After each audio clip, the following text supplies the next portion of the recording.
কি হলো ভাই? বলেছি না ঘরে গুন্দি থেকে বেরোবি, হেলমেটটা পরবি মাথায়। বলেছিলাম না আমি? কতবার বলবো একটা কথা? अच्छा। ঠিক আছে দাঁড়া।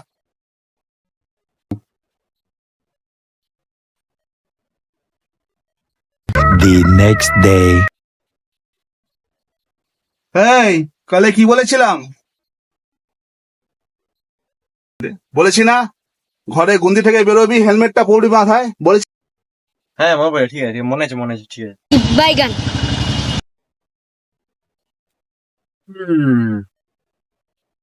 The next day. लेकिन ये साला कर क्या रहा है यहाँ पे? ভাই হেলমেট পরে তুই কোথায় যাচ্ছিস? পরশুদিন থেকে তুমি নিজেই বলে যাচ্ছ সবসময় হেলমেট পর, যখনই বাইরে বেরোবি হেলমেট পর, তো হেলমেট পরেই তো বেরিয়েছি।